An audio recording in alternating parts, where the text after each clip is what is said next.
Good morning বন্ধুরা, তোমরা সবাই কেমন আছো? নিশ্চয়ই ভালো আছো। আর আমরাও খুব খুব খুব ভালো আছি। তো শম্পা ব্লগসে তোমাদের অনেক অনেক স্বাগত। আর অনেক অনেক ধন্যবাদ আমার ভিডিও দেখার জন্য তোমাদের বন্ধুদের। তো চলো, এই সকালবেলায় উঠে পড়েছি, একটু ছাদে এলাম এই ফুল গাছটার ভিডিও বানাবো বলে। এটা আমার ভীষণ শখের গাছ বলতে পারো, পছন্দের ফুল গাছ বলতে পারো, ভীষণ ফুল হয় এতে। তো ভাবলাম আজকে ভিডিওটা করেই ফেলি। এটা হলো আমার বাড়ির আশপাশ। তো সকালবেলা বেশ বাড়ির চারপাশটা দেখতে দারুণ লাগে। আর তো এই যে করা হয়ে গেছে, ভিডিও করেছি। আর তোমাদের দাদাও আছে ছাদে।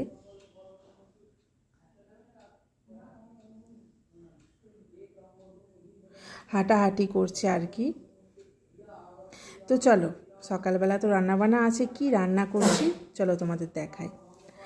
আজকে রান্না করব খিচুড়ি। খিচুড়ি, 3-4 রকমের ডাল পাইল করে করব খিচুড়ি। আর করব আজকে হচ্ছে আমি বাসমতি চালের খিচুড়ি করব। আমি কোনো দিন করিনি, আজকে ফার্স্ট টাইম করছি। আর তার জন্য গাজর, ক্যাপসিকাম আর বিনস সেদ্ধ চাপিয়েছি আলু দিয়ে।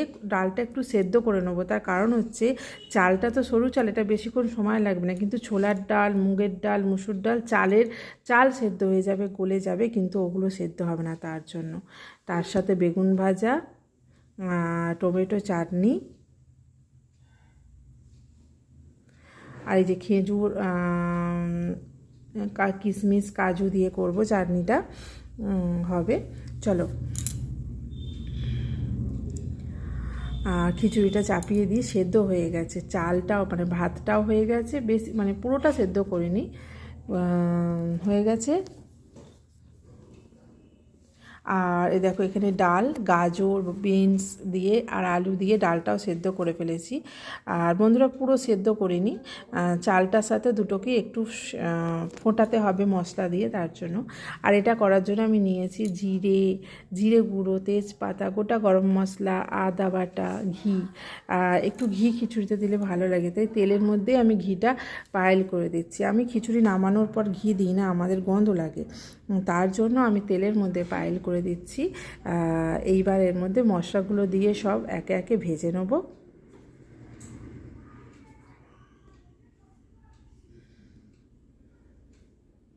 আর কড়াটা বন্ধুরা ভীষণ গরম হয়ে গেছিলো কড়াটা। আর এর মধ্যে ডালটা যখন দিয়েছি একদম ফুটে উঠেছে, কারণ অনেকক্ষণ ধরে কড়াটা বসানো ছিল, তার জন্য। তো চলো করে নিই।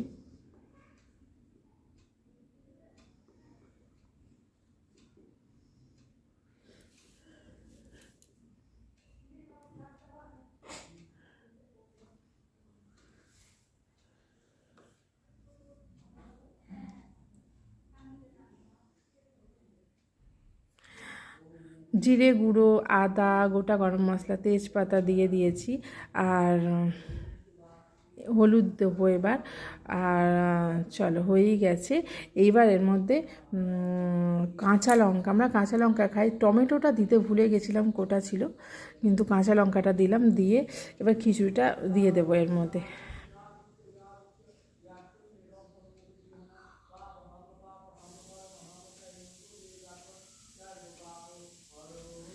ডালটা আগে দিলাম, এবার ভাতটাও তুলে দেবো।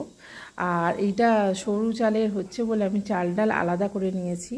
আর আমরা খেয়েছি, মানে আমার খাওয়া হয়নি আর কি, তোমাদের দাদা খেয়েছে। তো দারুণ হয়েছে বললো, ছেলেরও খাওয়া হয়ে গেছে, বললো দারুণ হয়েছে, খুব সুন্দর খেতে হয়েছে খিচুড়িটা। কারণ এই বাসমতি চালের খিচুড়িতে আমি ফার্স্ট টাইম করলাম। তো একদম তেল উঠে পড়েছিল উপরে, কড়াটা ভীষণ গরম বললাম, তার জন্য। আর এবার ভাতটাতে ডালটাতে ভালো করে পাইল করে নিয়ে তারপর একটু ফুটুক, তারপর নামাবো। চলো ফুটে যাক একটু, আসছি। হয়ে গেছে, এবার একটু মিষ্টি দিতে হবে তো, খিচুড়িতে একটু মিষ্টি মিষ্টি করলে ভালো লাগে। তার জন্য একটু চিনি দিয়ে দিলাম, আর একটু দেবো, এটাতে হবে না, আর একটু বেশি করে দেবো। ব্যাস ফুটে গেছে, এটা দিয়ে একটু এ করে নিয়ে তারপর ফুটিয়ে নিয়ে নামিয়ে নেবো। এরপর পাঁপড়, খিচুড়ির সাথে পাঁপড় আর চাটনি না হলে একদমই ভালো লাগে না। তো পাঁপড় ভেজে নিয়েছি অল্প করে। এই যে পাঁপড় ভাজা হয়ে গেছে। তো চলো, বেগুন ভাজা খাবে, কারণ এগুলো ভাজতে হচ্ছে, তোমাদের দাদা টিফিন নিয়ে যাবে, টিফিনে কী দিয়ে খাবে, আর তারই জন্য সব।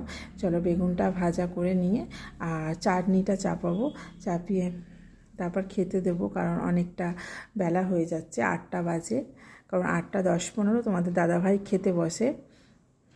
চলো কি রান্না করলাম পুরোটা একসাথে তোমাদের দেখাই। আর এই যে পাঁপড় ভাজা, তখন তো দেখলে পাঁপড় ভাজা হলো। আগে দেখো খিচুড়িটা, দেখো খিচুড়িটা কেমন হয়েছে বলবে।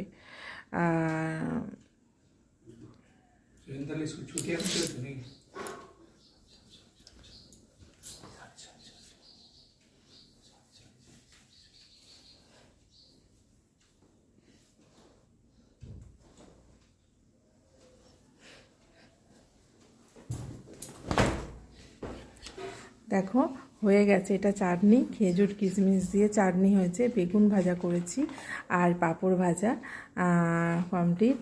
এবার খেতে দেওয়ার পালা। রান্না করতে কতটা সময় লাগে বন্ধুরা, আর খেতে দিতে কতটা কম সময় লাগে, চলো কেমন হয়েছে কমেন্টে জানিও। Tata, bye bye.